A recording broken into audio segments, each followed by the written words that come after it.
I think the most important point is you're replacing an entire aircraft with a carbon fiber ring.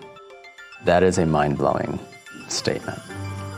All of its complexity, its training, its sustainment is just a circle. That's nuts.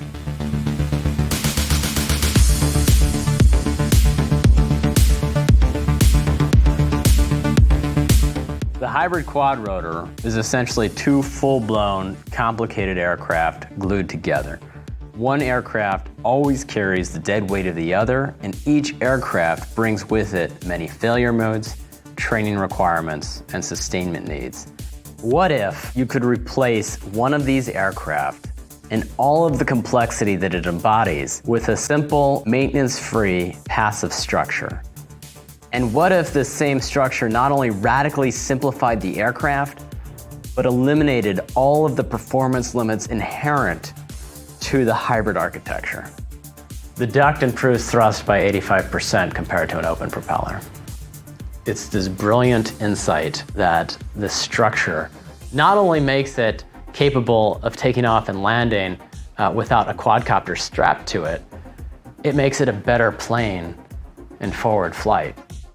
A duct allows the propeller to continue to do work efficiently as airspeed increases, which is why one of the many reasons why you see ducted fans on kind of any major jetliner, so they can fly fast and efficiently.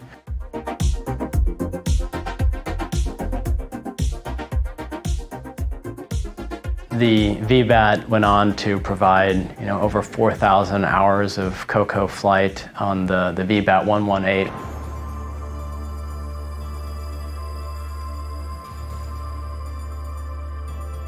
The fact that it takes off and lands without an electric propulsion system, which means you don't have to bring around a ton of generators, spare batteries, and additionally, when you're on these forward areas, you don't necessarily have access to climate control. And lithium-ion batteries have significant issues at high temperatures and have huge issues at very low temperatures. VBAT doesn't require any of that.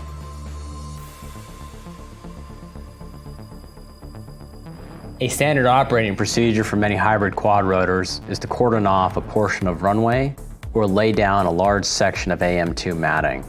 A 100-foot diameter safety ring is established and HESCO barriers are positioned at the perimeter so crews can take protective cover when wind gusts produce catastrophic failure. The VBAT, on the other hand, because of its ducted fan and precision landing capability, is an inherently safer aircraft, and therefore it can launch from crowded flight decks, small forest clearings, and dense urban environments. A fundamental architectural constraint of hybrid quadcopters makes them extremely vulnerable to crashes during takeoff and landing. Quads maneuver side to side and front to back by rolling and pitching. This method of maneuver works well until wings are introduced.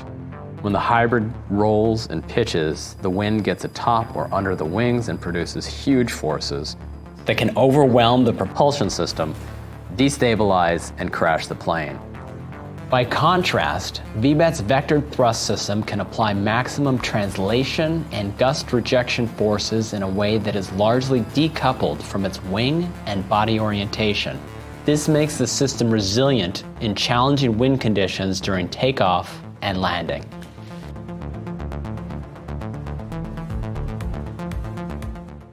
We bought the VBAT to put our AI pilot HiveMind on board. The simple, elegant architecture of the VBAT lends itself to straightforward integration of HiveMind. We will introduce swarming, GPS-denied maneuver, and comms-denied maneuver onto VBAT, and I don't know of another platform or hybrid quadcopter backed by the bench of AI talent required to make this happen.